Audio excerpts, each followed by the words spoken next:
Dr. Elena Vasquez rubbed her tired eyes and looked at the computer screen again. The strange signal had been coming from deep space for 3 days now. She worked at the Luna Communications Station, a giant dish that listened for messages from across the galaxy. Most days were quiet. Today was different. The signal came from far away, over 1,000 light-years from Earth. That was the first strange thing. The second strange thing was that it had patterns. Real patterns, like someone was trying to talk. Elena called her friend Dr. Chen Wei, who worked with alien languages. Well, not real alien languages since humans had never met any aliens. But Chen studied how different languages worked and how to break codes. "You need to see this," Elena said into her phone. "I think someone is trying to talk to us." Chen arrived an hour later with Professor Marcus Stone. Stone knew about life on other planets, even though no one had ever found any. The 3 scientists sat in the dark room, listening to the beeps and clicks coming from space. "It's not random," Chen said after listening for a while. "There's math in it. Simple math at first, then more complex stuff." Stone leaned forward. "Play it again." They listened for hours. The signal repeated the same message over and over. Slowly, Chen began to understand parts of it. Numbers came first, then simple pictures made of dots, then more complex ideas. "They're teaching us their language," Chen said with excitement, "just like we would do if we wanted to talk to aliens. Start simple, then get harder." It took 3 weeks to understand the basic message. The aliens called themselves Zephyrians. They lived around a star called Kepler 442, very far from Earth, and they were in terrible trouble. "Help us," the message said. "Our world is dying. A great destroyer comes to eat our star. We have tried everything we know, but we cannot stop it. Please, if anyone receives this message, help us." The message included pictures. The Zephyrians looked like tall, thin humans with pale, see-through skin. Their world was beautiful, with floating cities above green forests and blue oceans. But the pictures also showed something terrible. A huge, dark shape was moving toward their star. It looked like a giant crystal, bigger than Earth's moon. Long, snake-like arms reached out from it toward the star. Where the arms touched, the star grew dimmer. "They call it the Star Eater," Stone said, reading the translation. "It moves from star to star, eating them until they die. When it's done with their star, it will move to the next one." Elena felt cold. "Where does it go next?" Stone worked on his computer for an hour, checking the star maps the aliens had sent. His face went white. "It's coming toward us," he said quietly. "Not directly, but eventually. It will eat several stars. On the way, but in about 200 years it will reach our outer colonies. In 350 years, it will reach Earth." The 3 scientists stared at each other. Finally, Elena picked up her phone. "I need to call Admiral Sarah Chen," she said. Admiral Chen arrived the next day with a team of military experts and scientists. They spent a week studying the alien message, the room filled with important people, generals, politicians, and the smartest people on Earth. "Let me understand this," said General Morrison. "Aliens we've never met are asking us to help them. Fight something that won't threaten us for centuries?" "That's right," Elena said. "But if we don't help them, that thing will eventually come for us, too." "Maybe we can prepare better if we have more time," suggested Dr. Kim from the science department. "We could build better weapons, stronger ships." Professor Stone shook his head. "Look at what this Star Eater has done. The aliens sent us maps showing dozens of dead star systems. It's been doing this for thousands of years, getting stronger each time. If we wait, it will be too powerful to stop." Admiral Chen had been quiet during most of the meeting. Finally, she spoke. "What do we know about these Zephyrians? Are they telling the truth?" Chen Wei pulled up the translated messages. "They seem to be peaceful people. They focus on art, science, and medicine. They've never had wars. They don't even have weapons." "No weapons?" General Morrison looked surprised. "How do they defend themselves?" "They don't," Stone said. "They've never needed to. Their whole culture is built around cooperation and peace. So they want us to fight their battle for them? Morrison's voice was harsh. Elena stood up. They're not asking us to fight for them. They're warning us. This thing will come for us next. We can either face it after it gets stronger by eating their star, or we can face it now while we might still have a chance. The debate went on for hours. Some people wanted to ignore the message. Others wanted to send a small ship to investigate. A few wanted to send everything humanity had. Finally, Admiral Chen made the decision. We send a fleet, she said. Not our whole military, but enough to make a difference. If these aliens are telling the truth, this Star Eater is a threat to all life in the galaxy. If they're lying or wrong, we'll find out. She looked around the room. But I won't sit here and wait for a monster to eat its way to Earth. We go to them. General Morrison frowned. It's a 15-month journey at best. We'll be sending our people into the unknown to fight something we don't understand. Then we better start preparing them, Admiral Chen said. Over the next 6 months, humanity worked faster than ever before. The best ships were upgraded with new weapons and shields. The mining lasers used to break apart asteroids were made stronger. The quantum drives that let ships travel faster than light were improved. Captain Maria Santos was chosen to lead the mission. She was young, but experienced, having led 3 successful colony missions to nearby star systems. More importantly, she was known for never giving up. I want volunteers only, Admiral Chen told her. This mission is dangerous, and we don't know what we'll find out there. Captain Santos smiled. Admiral, I think you'll find that humans don't like bullies. Even alien bullies we've never met. I won't have trouble finding volunteers. She was right. Within a week, over 10,000 people had volunteered for the mission. They chose the best 500, pilots, engineers, soldiers, scientists, and doctors. Dr. Elena Vasquez volunteered too. I found that signal, she said. I want to see this through. As the ships prepared to leave, the Zephyrian messages continued to arrive. Each one was sadder than the last. Their star was getting dimmer. The floating cities had to use more power to stay warm. Some of the older Zephyrians were starting to get sick from the cold, but the messages also contained something else. Detailed information about the Star Eater. The aliens had been studying it since it arrived in their system. They shared everything they knew about how it moved, how it fed, and how it was built. They're giving us their research, Dr. Stone said. Everything they've learned. They really do want us to succeed. The day before the fleet left Earth, Elena received one final message from the Zephyrians. It was shorter than the others. Thank you for coming. We do not know if you can save us, but knowing that someone tried gives us hope. If you cannot stop the Star Eater, please remember us. Tell the galaxy that the Zephyrians lived, and that we tried to create beauty in the darkness. Elena wiped tears from her eyes. These aliens had never met a human, but they were trusting them with their lives. She looked up at the stars and made a promise. We're coming, she whispered, and we're not going to let you down. The journey to Kepler 442 took 15 months. Captain Maria Santos stood on the bridge of the UES Endeavour, watching the stars stream past as they traveled faster than light. Behind her followed 12 other ships, carrying humanity's hopes, across the galaxy. Dr. Elena Vasquez worked in the communications room every day, listening for new messages from the Zephyrians. The signals grew stronger as they got closer, and the translations became clearer. Their situation is getting worse. Elena reported to Captain Santos during their daily meeting. The star is now giving off 30% less light than when we started our journey. The Zephyrians are having to move their cities closer to the star's surface to stay warm. Dr. James Okafor, the mission's head scientist, studied the data. They were receiving. The more he learned about the Star Eater, the more worried he became. This thing isn't just eating the star, he told the captain. It's doing something else.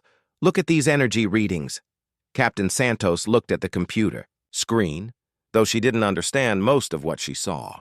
"Explain it to me like I'm 5 years old," Dr. Okafor smiled. "The Star Eater is taking more than just energy from the star. It's taking information. Every star has a unique pattern of light and energy that tells the story of everything that happened around it. The Star Eater is collecting those stories. Why would it want that? I don't know yet, but it's not random destruction. This thing has a purpose." Chief Engineer Rodriguez had been working on the ship's weapons. The mining lasers were now 3 times more powerful than when they left Earth. The cargo holds had been converted to carry quantum torpedoes, weapons designed for breaking apart large asteroids, but hopefully useful against giant alien monsters, too. "We're as ready as we can be," Rodriguez told the captain. "But I have to be honest. We're preparing to fight something the size of Earth's moon with mining equipment." Captain Santos nodded. "Then we better be creative about how we use it." As they got closer to the Kepler 442 system, Dr. Chen Wei made a breakthrough in understanding the Zephyrian language. The aliens had been sending more complex messages, sharing their history and culture. "They're incredible," Chen told Elena as they worked together in the communications room. "They've had no wars for over 5,000 years, no crime, no violence at all. They spend their time creating art, studying science, and taking care of their world." Elena frowned. "That sounds wonderful, but how do they solve problems? What do they do when someone disagrees?" "They talk. They discuss things until everyone agrees on the best solution. It usually takes a long time, but everyone is happy with the result." "What about emergencies? What if there's no time to discuss?" Chen was quiet for a moment. "I don't think they've ever had that problem before. 2 weeks out from the Kepler 442 system, the long-range sensors picked up the Star Eater. Captain Santos called everyone to the main briefing room to see it. The image on the screen made everyone quiet. The Star Eater was even bigger than they had expected. It looked like a giant crystal, dark purple and black, with 6 long arms reaching toward the Zephyrian star. The arms were covered in smaller crystals that pulsed with stolen starlight. "It's beautiful," whispered Dr. Vasquez. "It's terrifying," said Commander Liu, the fleet's military leader. "It's both," Captain Santos said, "which makes it dangerous. Pretty things can kill you just as easily as ugly ones." Dr. Okafor was taking measurements. "The energy readings are off the charts. This thing is more powerful than our entire fleet combined. And look at this, it's growing. Every day it gets a little bit bigger." "Growing how?" asked the captain. "The crystals. They're forming new structures as it feeds. It's not just eating the star, it's using the energy to build itself into something larger." Commander Liu studied the tactical display. "Any obvious weak points?" "Maybe," Okafor said. "The connections between the main body and the arms. If we could damage those, we might be able to cut off its ability to feed." "Big if," Rodriguez muttered. "Those connection points are probably protected by every defense this thing has." Captain Santos looked around the room. "All right, people. We have 2 weeks to figure out how to kill something that's been eating stars for thousands of years. Anyone have any bright ideas?" The next week was busy with planning and preparation. They studied every piece of data the Zephyrians had sent. They ran computer simulations of different attack plans. They prepared for every scenario they could think of, but nothing prepared them for their first look at the Zephyrian homeworld. The planet was the most beautiful thing any human had ever seen. It hung in space like a blue-green jewel with white clouds swirling around floating continents. The continents didn't touch the ground. They hovered in the atmosphere, held up by technology the humans didn't understand. "How is that possible?" Rodriguez asked, staring at the screen. "Gravity manipulation," Okafor said with wonder. "They've learned to control gravity itself. Those cities must house millions of people." Elena was in tears. "Look at it. It's perfect. And that thing is going to destroy it all." The Zephyrians sent a welcome message as the human fleet entered orbit. The translation came through clearly now that they were close. "Greetings, brave humans from the Star Soul. We are honored by your presence. We did not dare to hope that anyone would come to help us. Please, dock your ships with our orbital platform. We will share everything we know about the Star Eater. Captain Santos chose a small team for the first meeting. Herself, Dr. Vasquez, Dr. Chen, Dr. Okafor, and Commander Liu. They took a shuttle to the Zephyrian station. The docking bay was huge and filled with warm golden light. As they stepped out of their shuttle, the humans got their first look at actual aliens.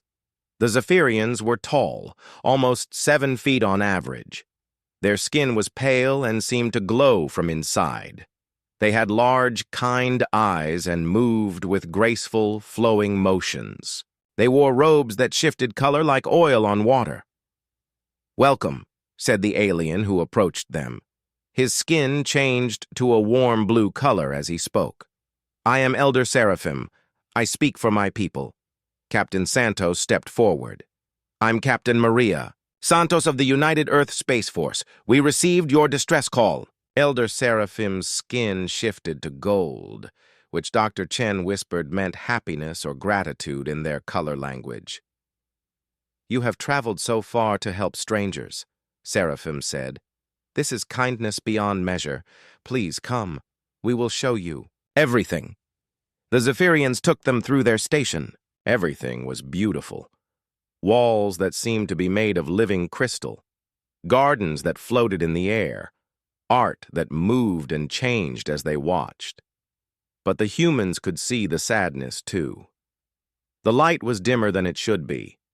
Many of the Zephyrians had pale, tired looks. Some of the floating gardens were withering. "Our star dies a little more each day," Seraphim explained. "We have maybe 6 months before the cold becomes too much for our people to survive. Maybe less." Dr. Okafor asked about the Star Eater. Seraphim led them to an observation room where they could see it clearly. It was even more impressive up close. A mountain of crystal and dark energy, slowly drinking their star. "We have studied it since it arrived," Seraphim said. "It is not natural. Someone built it long ago. But we do not know who or why." Commander Liu asked the question that had been bothering all the humans. "Have you tried to fight it? To attack it?" Seraphim's skin turned a sad gray color. "Fight? We do not understand this word in the way you mean it. We do not harm other beings." "We never have." "Never," Captain Santos asked. "It is not our way. All life is precious. To destroy another being, even to save ourselves, would make us no better than the Star Eater itself." The humans looked at each other. Elena spoke carefully. "What if fighting the Star Eater could save your entire species? All your people, your art? Your culture?" "Then we would die as ourselves," Seraphim said simply. "We would rather cease to exist than become destroyers." Commander Liu shook his head. That's noble, but it's also suicide." "Perhaps, but it is our choice." Dr. Okafor had been quiet, but now he spoke up. "Elder Seraphim, what if we fought the Star Eater? What if humans did the fighting and you just helped us understand it better?" Seraphim's skin flickered through several colors: surprise, confusion, hope, and fear. "You would do this? Risk your lives for people you have just met?" Captain Santos smiled. "That's what humans do. We might not be as advanced as you or as peaceful, but we don't abandon people who need help, even if it means violence, especially if it means violence. Sometimes, Elder Seraphim, the only way to protect beautiful things is to fight the ugly things that want to destroy them." Seraphim was quiet for a long time. Finally, his skin settled into a determined silver color. "We will help you understand. The Star Eater. We will give you all our knowledge, but the fighting, that must be yours alone." Captain Santos nodded. "That's all we ask. Now tell us everything you know about that thing. We have a monster to kill." Captain Santos spent the next 3 days learning everything the Zephyrians knew about the Star Eater. Elder Seraphim took her through rooms filled with floating screens that showed the creature from every angle. It has been feeding for 47 days, Seraphim explained. The golden light from the screens made his pale skin look warm, but his eyes were sad. Each day it grows stronger. Each day our star grows weaker. Dr. Okafor studied the energy readings with Zephyrian scientists. The aliens were incredibly smart, but they thought about problems differently than humans did. You have measured everything perfectly, Okafor told them, but you're missing something important. A young Zephyrian scientist named Lyra tilted her head. Her skin was a curious purple color. What are we missing? You're thinking about the Star Eater as a force of nature, like a storm or earthquake. But look at these patterns. It's making choices. It's intelligent. The Zephyrian scientists looked at their data again. Slowly, they began to see what Okafor meant. The feeding arms move in response to stellar changes, Lyra said with growing excitement. When the star tries to flare, the Star Eater adjusts its grip to control the energy flow. Exactly. This isn't just a hungry animal. It's thinking, planning, adapting, which means it can probably be tricked. Meanwhile, Commander Liu worked with the human fleet to prepare for battle. The problem was that all their weapons were designed to fight other ships, not something the size of a small moon. "We need to get close," he told Captain Santos during their evening briefing. "Our quantum torpedoes can damage the crystal structure, but only if we can get within a few thousand kilometers." "The Star Eater won't just let us walk up to it," Santos replied. "What about those smaller crystals floating around it?" Chief Engineer Rodriguez had been studying those. "I think they're drones, defensive systems. The Zephyrians call them shards. They seem to respond when anything gets too close to the main body." Dr. Elena Vasquez had been working with the Zephyrian communication specialists, trying to understand how the Star Eater communicated with its shards. "It's not using radio waves or any normal kind of signal," she reported. "The connection seems to be through something the Zephyrians call quantum resonance. Faster than light, impossible to block." Captain Santos rubbed her forehead. "So we can't jam its communications with its defenses." "No, but we might be able to confuse them. If we can create enough quantum noise, the Star Eater might have trouble controlling all its shards at once." "How do we create quantum noise?" Rodriguez grinned. "By overloading our quantum drives. It's dangerous. We could blow up our own ships, but it might work." Elder Seraphim had been listening to these conversations with growing concern. Finally, he spoke to Captain Santos privately. "Your people speak of these plans so easily," he said, "but you are talking about risking your lives, possibly dying to save strangers." Captain Santos looked out the window at the beautiful Zephyrian homeworld below. "Elder, how many people live on your world?" 2 billion. 300 million. "And how many humans came here to help you?" Seraphim paused. 500. "Right. 500 humans traveled across the galaxy to try to save over 2 billion Zephyrians. Do you want to know why?" Seraphim's skin shifted to an attentive orange color. "Because that's what we do. Humans have been fighting bullies for thousands of years. Sometimes we lose. Sometimes we die. But we never stop trying. Even when the bully is stronger than you? Especially then. The bigger the bully, the more important it is to fight them." Seraphim was quiet for a moment. "Your species is very young compared to ours. We have had civilization for 50,000 years. But perhaps we have forgotten some important things." The next day brought bad news. The Star Eater had increased its feeding rate. The Zephyrian star was now giving off 40% less energy than normal. The floating cities were struggling to stay warm. "At this rate, we have maybe 4 months before our people start dying from the cold," Elder Seraphim told the human captains. Captain Santos called a meeting of all the human commanders. They gathered in the Zephyrian council chamber, a beautiful room with walls that looked like they were made of flowing water. "All right, people, we're out of time for careful planning. Commander Liu, what's our best attack option?" Liu activated a holographic display showing the Star Eater. "Three-pronged assault. Team Alpha creates a distraction by attacking the outer shards. Team Beta uses the confusion to plant quantum charges on the feeding arms. Team Gamma goes for the core. Rodriguez looked worried. That's basically a suicide mission for Team Gamma. Maybe. But if we can damage the core, the whole thing might shut down. Dr. Okafor raised his hand. What if we're thinking about this wrong? Everyone turned to look at him. We're assuming we need to destroy the Star Eater, but what if we just need to make it leave?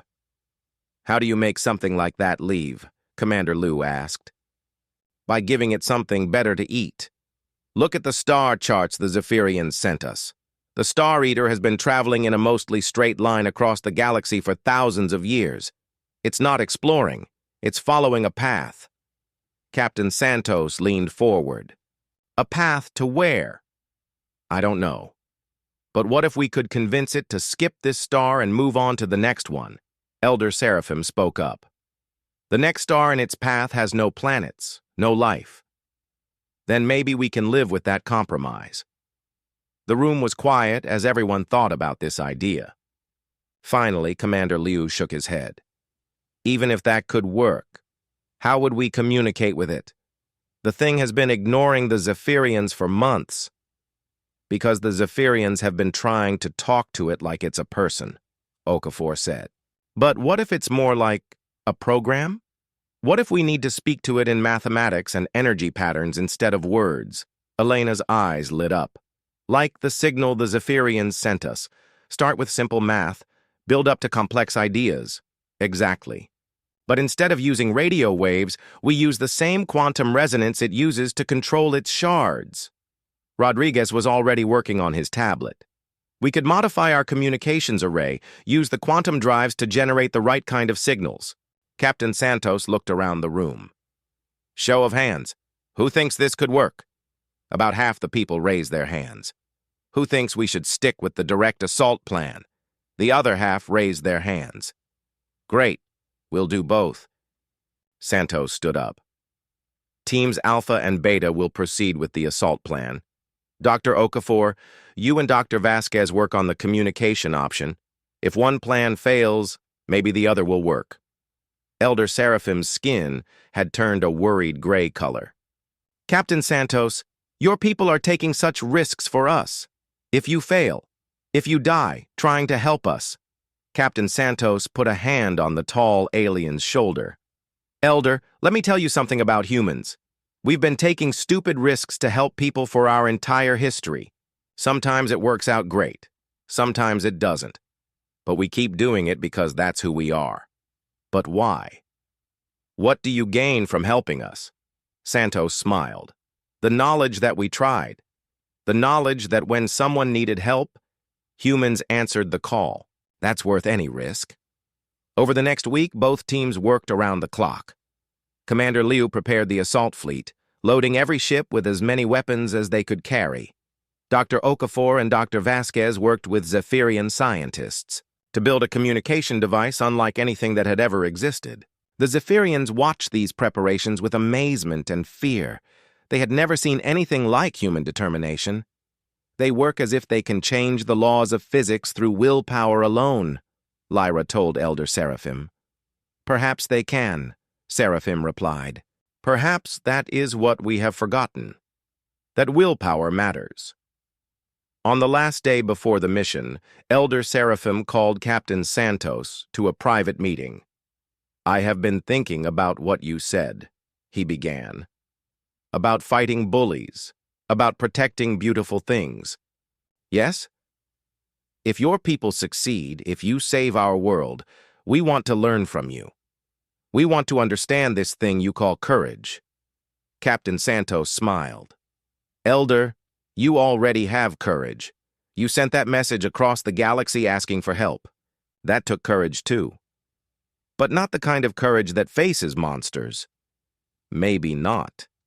But there are different kinds of courage. You have the courage to remain true to your beliefs even when it might mean extinction. That's harder than fighting monsters. Seraphim's skin flickered through several colors before settling on a determined silver. When this is over, if we survive, we would like to join you. to learn from each other. Your people and mine, working together. Captain Santos extended her hand. I'd like that, Elder. I'd like that very much. The next morning, the human fleet prepared to face the Star Eater. As they left the safety of the Zephyrian orbital station, every ship received the same message from the planet below. It was simple. Thank you. But it was sent by every Zephyrian on the planet, over 2 billion voices saying the same words at the same time. Captain Santos wiped tears from her eyes as she gave the order. All ships, this is Captain Santos. We have monsters to fight and people to save. Let's show that Star Eater what humans can do. Captain Santos stood on the bridge of the Endeavor as the human fleet approached the Star Eater. The massive crystal creature was even more terrifying up close. Its 6 feeding arms stretched across thousands of kilometers, each one as big as Earth's largest city. All ships, this is Santos. Remember the plan. Alpha Team creates the distraction. Beta Team goes for the feeding arms. Gamma Team aims for the core. Okafor's communication team stays back until we see how this goes. Commander Liu's voice came through the radio from his ship, the Defiance. Alpha Team ready, Captain. We've got enough firepower to light up half this system. Chief Rodriguez checked in from the engineering ship. Beta Team loaded with quantum charges. We'll make some holes in those crystal arms. Dr. Okafor was aboard a specially modified science vessel. Communication array online. If we get a chance to talk to this thing, we're ready. As they got closer, the Star Eater noticed them. The space around the creature began to shimmer, and suddenly hundreds of smaller crystals appeared. The shards were each about the size of a human fighter ship, glowing with stolen starlight. "Contact!" shouted Lieutenant Park from the sensor. "Station." "Shards moving to intercept. Count is, wow, over 800 of them." Captain Santos gripped her chair. "All ships, weapons free. Let's see what these things can do." The first wave of shards moved faster than expected. They didn't have weapons like human ships did. Instead, they fired beams of pure energy that could slice through metal like it was paper. "Evasive maneuvers," Santos ordered as energy beams flashed past the Endeavor's windows. Commander Liu's Alpha Team engaged the shards head-on. The human ships were smaller and more agile, but the shards seemed to know exactly where they were going to move. "It's like they're reading our minds," Liu reported as he spun his ship away from 3 attacking shards. "Every time we try to dodge, they're already aiming where we're going to be." Dr. Okafor studied his instruments. "The Star Eater is controlling them all at once. It can think faster than we can move. Then we need to make it think about too many things at once," Santos decided. "All ships, scatter formation. Make it track 13 different targets instead of one big fleet." The human ships spread out across space. Immediately, the shards became less coordinated. They were still dangerous, but now they seemed confused about which target to prioritize. Rodriguez saw his chance. "Beta Team, moving in on feeding arm number 3. His engineering ship, the Builder, accelerated toward one of the Star Eater's massive arms. The arm was covered in smaller crystals that pulsed with energy stolen from the Zephyrian star. But as the Builder got closer, something unexpected happened. The feeding arm began to move, bending like a giant snake to bring its tip around toward the approaching human ship. "Rodriguez, get out of there!" Santos shouted. "Almost in position to plant the charges," Rodriguez replied. "Just need another minute." The tip of the feeding arm opened like a flower, revealing a core of pure energy that hurt to look at directly. The Builder was caught in a beam of light that made its hull glow red-hot. "Hull temperature rising fast," Rodriguez reported, his voice tight with pain from the heat. 30 seconds until the charges are armed."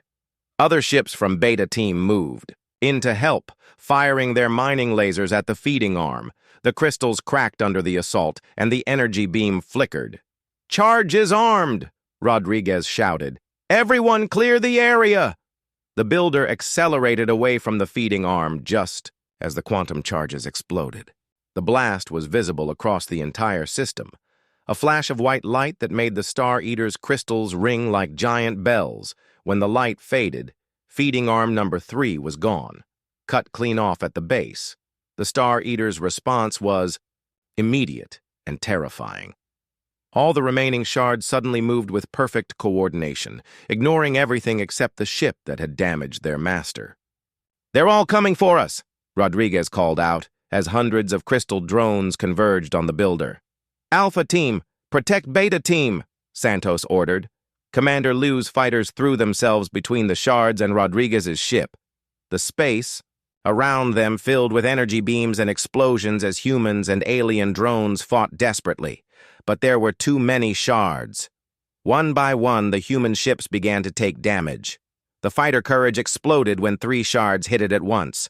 The mining ship Determination lost its engines and began to drift helplessly. "We're losing too many people," Liu reported. "Request permission to retreat." Santos looked at the battle display. They had destroyed 1 feeding arm, but the Star Eater had 5 more. At this rate, they would lose their entire fleet before doing any real damage. "Dr. Okafor, how's that communication device coming?" "Ready to try, Captain. But I need the Star Eater to stop attacking long enough to listen." Santos made a decision that surprised everyone. "All ships, cease fire and retreat to safe distance." "Captain?" Liu sounded confused. "Trust me, fall back." The human fleet pulled away from the Star Eater. After a few moments, the shards stopped chasing them and returned to defensive positions around their master. "Dr. Okafor, you're up. Try to talk to that thing." The science ship moved forward slowly, broadcasting mathematical signals on the quantum frequency the Star Eater used to control its drones. At first, nothing happened. Then, surprisingly, the Star Eater sent a signal back. "It's responding," Okafor said with excitement. "Basic mathematical concepts. It's curious about us." "What's it saying?" "Questions. It wants to know what we are, where we come from, why we attacked it." Elena worked with Okafor to formulate a response. They sent back information about humans, about Earth, about their journey, to help the Zephyrians. The Star Eater's next message was longer and more complex. "It's telling us its history," Okafor translated. "It's old, Captain, incredibly old. It was created by a species that died out millions of years ago. They built it to preserve things." "Preserve what?" "Information. The unique energy signatures of stars, the quantum echoes of planets, the data patterns left behind by living civilizations. Every star it consumes, it saves their information forever." Santos felt cold. "It thinks it's helping by eating stars?" "In a way, yes. From its perspective, stars die anyway eventually. But if it consumes them first, their information lives on inside its crystal matrix." "What about the people living around those stars?" Okafor was quiet for a moment as he worked with the alien signals. "It doesn't understand that we're truly alive. It thinks we're just complex data patterns like everything else. Can we convince it otherwise?" "I'm trying." "But Captain, there's something else. It's not just randomly wandering the galaxy. It's heading somewhere specific, a place it calls the Archive." Before Santos could ask more questions, new alarms began sounding throughout the fleet. "Captain," Lieutenant Park called out, "the Star Eater is doing something to the Zephyrian homeworld." On the main screen, they could see energy beams reaching out from the creature toward the beautiful planet. But instead of destroying it, the beams seemed to be scanning it, taking measurements.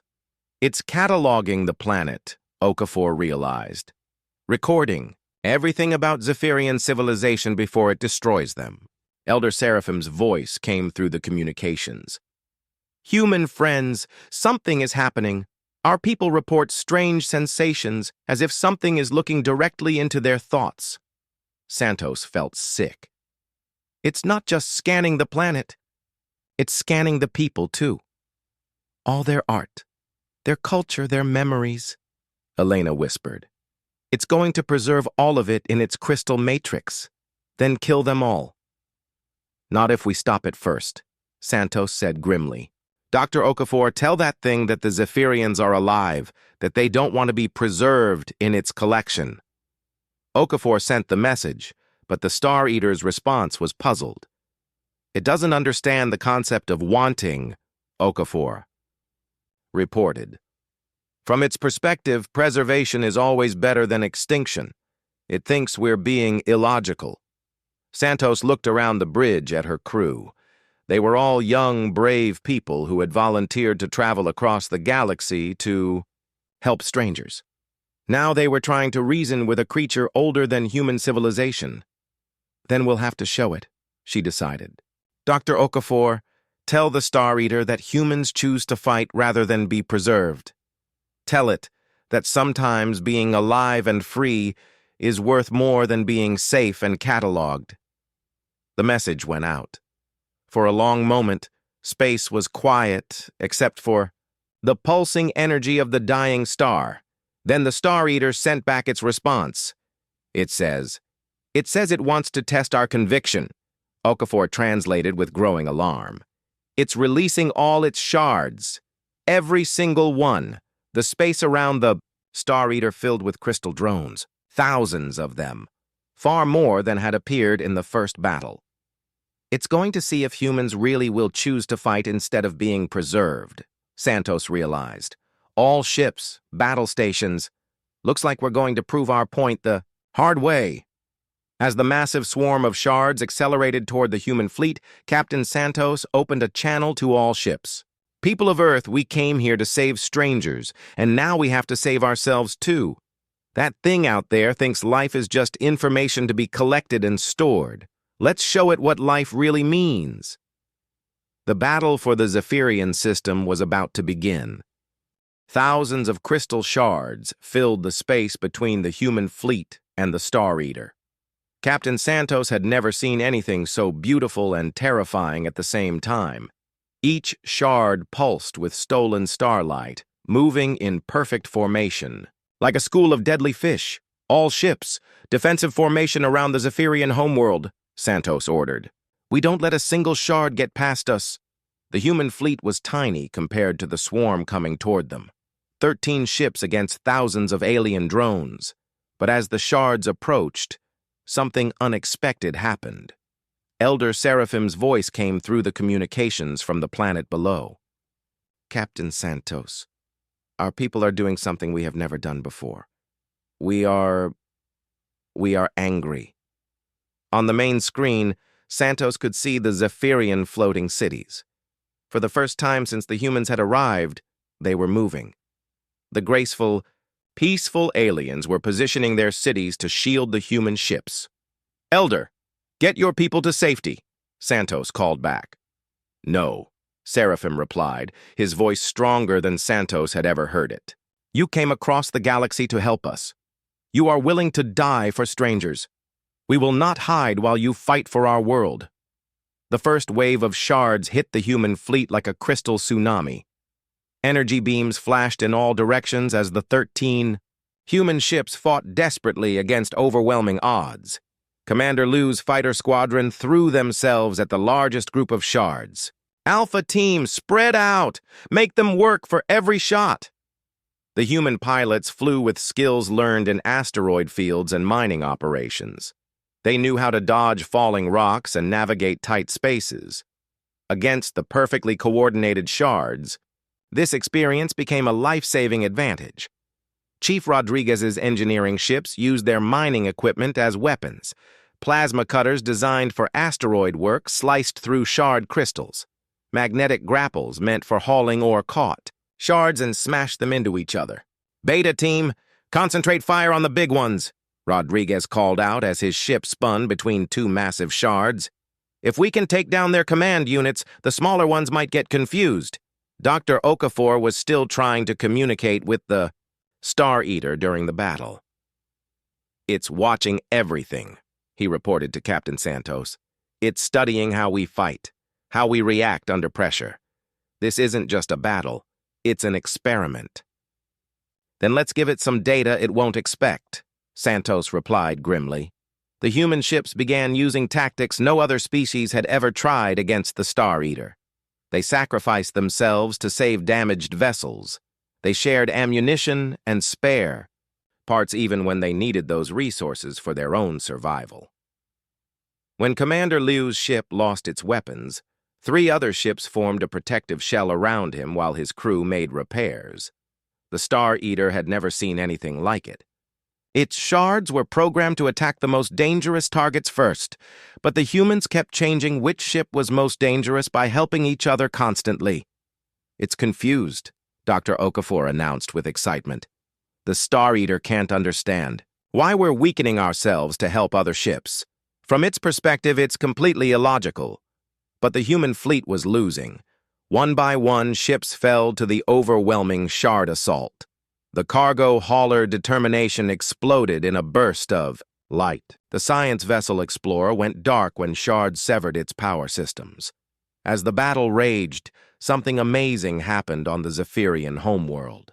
The peaceful aliens who had never known violence began to understand what the humans were dying for. Elder Seraphim spoke to his people through their planet-wide communication system. "Look at them," he said, his voice filled with wonder. "They are not fighting for conquest or glory. They are fighting for the right of others to exist freely. This is what they call courage." Young Lyra, the Zephyrian scientist who had worked with Dr. Okafor, made a decision that shocked her entire species. "I want to help them, not with violence, but with our knowledge. Can we use our gravity control to help their ships?" Within minutes, the floating Zephyrian cities began to generate gravity fields that pulled damaged human ships to safety. The aliens couldn't bring themselves to attack the shards directly, but they could save human lives. "Thank you, Captain," Santos said, as Zephyrian gravity fields pulled the badly damaged ship Courage away from a group of attacking shards. "We are learning," Elder Seraphim replied. "You are teaching us that there are different kinds of strength." Dr. Okafor suddenly called out from his communication station. "Captain, I think I understand something important about the Star Eater. It's not just collecting information, it's lonely." "Lonely?" Santos ducked as a shard energy beam flashed past the bridge windows. "What do you mean?" "Think about it. This thing has been traveling across the galaxy for millions of years, all by itself. It's been cataloging civilizations, but never actually communicating with them. It preserves them in crystal, but they can't talk back." Elena, who was working next to Okafor, suddenly understood. "It's like someone who collects books but never reads them. It has all this information, but no one to share it with." "Can we use that somehow?" Santos asked. Okafor was already working on a new type of message. "What if we offered it something it's never had before? Not just information to store, but actual conversation. Real communication with living beings who can respond and interact. Would it give up eating stars for that?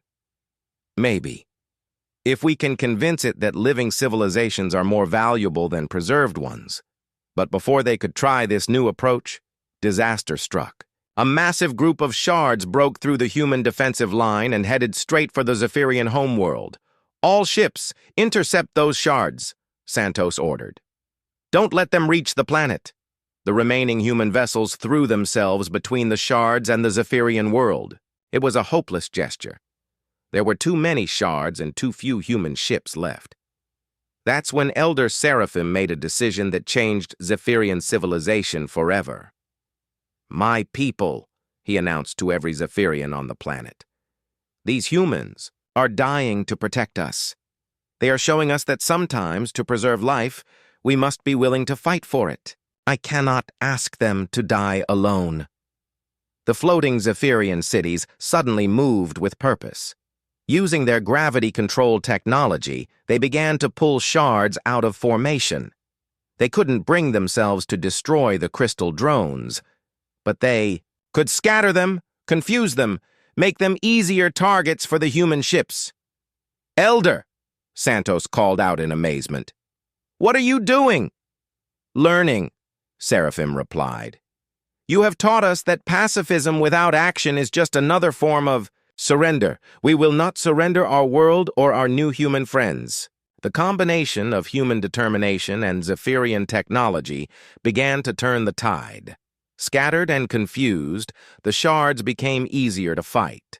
The human ships, inspired by the aliens' unexpected help, pressed their attack with renewed energy.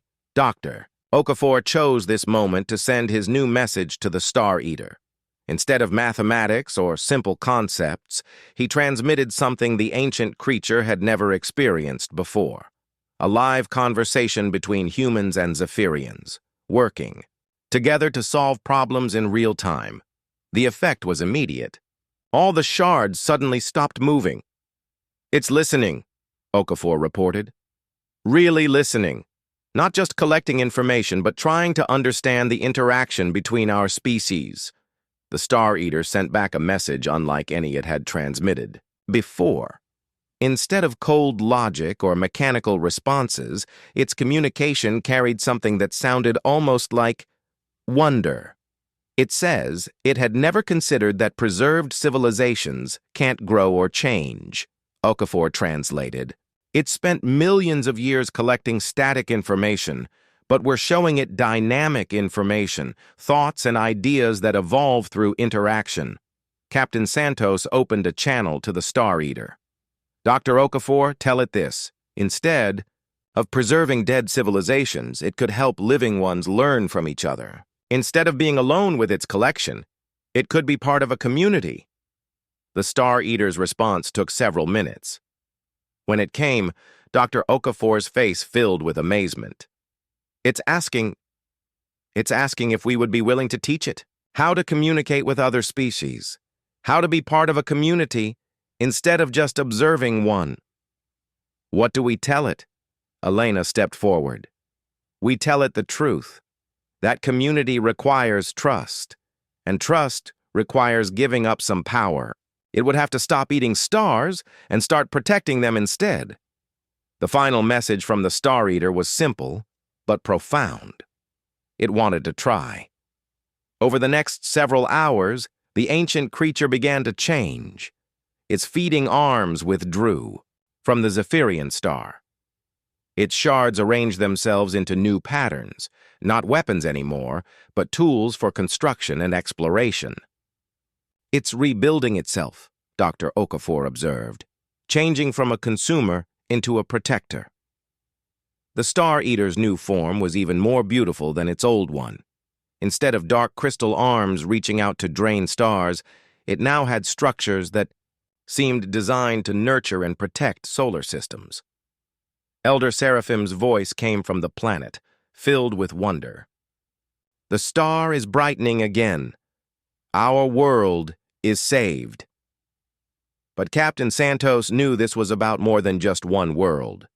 Dr. Okafor asked the Star Eater if it knows about other civilizations in danger, other species that need help. The response made everyone smile. "It knows about dozens of them," Okafor reported. "Species threatened by